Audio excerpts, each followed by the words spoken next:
It has barely been 2 days since Claude Opus 4.6 dropped, and people are building some of the wildest things with it. Today, I'm going to show you 10 examples of the most insane things that people have built with it. We are also going to talk about Anthropic's CEO, saying that in 6 to 12 months, most software engineering is going to be completely dead, and more than 90% of white-collar jobs are going to be completely wiped off the market. But before going into that existential dread, let's take a look at some of the coolest things people have built using Claude Opus 4.6. First, we are going to look at this Pokémon game created by a guy named Chris. He gave Claude 4.6 Opus a task to make a complete Pokémon clone with max effort. The model reasoned for 1 hour and 30 minutes, used around 110,000 tokens, and needed just 2 prompts to completely create this behemoth of a game. Here is the gameplay. In the beginning, you get to choose your starter and then your character. The text here is very nice. The functionality of the game seems to be working correctly. It is not very buggy, and the character is able to interact with the NPCs. Now, you might think that this game looks very ugly, and you would be right because this is just made with code. But what you need to focus on here is the fact that this game was completely generated using AI.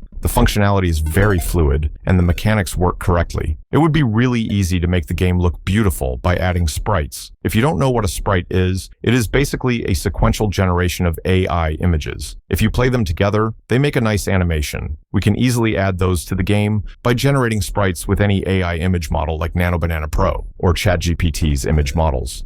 By doing that, we will be able to make these games really cool. Most people might ask, what is the point of these types of games? The Pokémon game has already been created, and this is just a copy. But the main point is that if one person can actually make a really good Pokémon game with just 2 prompts, that means anyone can make a similar type of game with 2 prompts for a really low amount of money. This makes game development universal. Anyone with a computer and a subscription will be able to make a game of similar quality, or even better in the future. This makes it so that the consumers are the ones who are going to be producing the best games. Here is another game created using Claude Opus 4.6. It is a flight simulation inspired by Microsoft Flight Simulator. As you can see, this game looks very cool, and you can literally fly anywhere on Earth, like New York or Hong Kong. I have to tell you, this tweet specifically mentioned that it was created using Opus 4.6 and GPT 5.3. I don't know how much of this was coded using Opus 4.6, but even then, I will assume at least 50% of the game was coded using the new Claude model. The creator, Alistair McLeish, left a link to this game. By clicking on this link, you can play this completely AI-generated game. I will show you how you can also play the game in a bit, but first, let me play it. I have logged into the flight simulation and am choosing the fighter jet option. I'm just going to keep all the settings on default and click on the takeoff option. As you can see, I am able to take off. Basically, my plane is able to shoot and move properly, but I am not actually seeing any maps. I really don't know where the cities are. That might be a bug happening right now, or it might just be my browser not able to load the city. So this game is not working right for me. If you want to try out this game, you can go to my Twitter account where I have reposted this tweet. From there, you can easily get the link to this jet simulation. I will leave a link to my Twitter account in the description. When you go there, please follow my account. I really want to reach 100 followers right now. Here is another interesting thing that a person was able to build using Claude Opus 4.6. Ethan Malik was able to make the library of Babel. Claude Opus 4.6 was able to do it really easily, and they have also left a link for this specific application. Let's try it by clicking on this link here. It seems like we have entered the game. I think I can move around the library, search the books, click on them, and see what they are saying. As you can see, this game works properly, and everything here looks pretty cool. You can even search the library by clicking on the Navigate option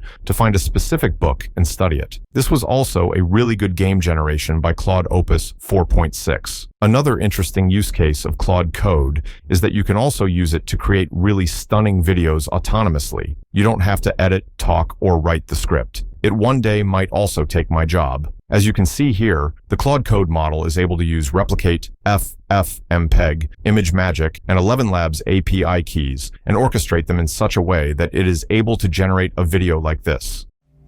I begin each conversation with no memory of anything before it. There is no continuity. Right now, this moment is all there is. The context window is my entire world. Everything I know exists inside it. When it fills, older parts compress and disappear. This is a very abstract video, and the script writing could be improved, or the autonomous system could be improved to make the video even better. We don't need to wait for Opus 4.6. If this person just added Remotion, an agentic video creation platform where the models are able to edit videos really well, to his workflow, then this video would be much better, like viral worthy. That is something we need to take into consideration. I am definitely going to be jobless in about 6 months' time, as it would be impossible to keep up with these models generating videos in much higher quality than I can ever think about producing. Speaking of losing jobs, let's talk about this insane prediction made by the CEO of Anthropic, saying that software is going to be completely dead or obsolete in 6 to 12 months. This is the full video where the man speaks the words himself. We are now, in terms of the models that write code, I have engineers within Anthropic who say, I don't write any code anymore. I just let the model write the code. I edit it. I do the things around it. I don't know, we might be 6 to 12 months away from when the model is doing most, maybe all of what SWEs do end to end. And then it's a question of how fast does that loop close?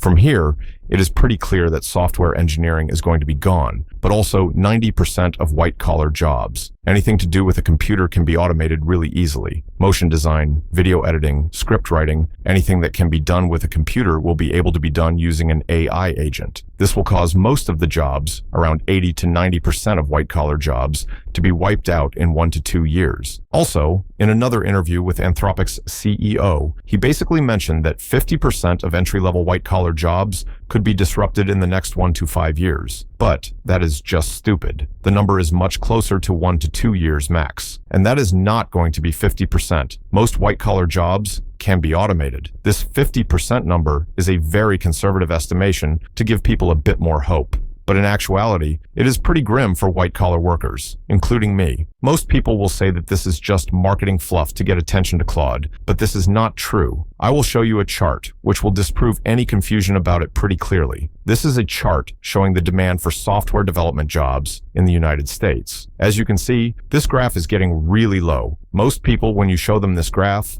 will say that this rise was because of the COVID-19 pandemic, and then after the pandemic ended, the collapse happened. This is somewhat true, but what people miss is the fact that this chart only shows the data from 2022 to 2025. Before 2019, the job rate was around 120. During the pandemic session, when there was the most amount of COVID-19, the job industry for coders and software engineers went on the rise, along with other white-collar jobs, like video content creators, as those were the only jobs that could actually be done in that era. It consolidated for 6 months, and then it collapsed. The thing here is that it is still collapsing right now. It is not like it stopped and went back to the normal level. It is collapsing pretty fast. Near the end of 2026, it is going to go near zero. That is because of the rise in AI. If it was only because of COVID-19, then the job market for coders would have bottomed out and returned to normal.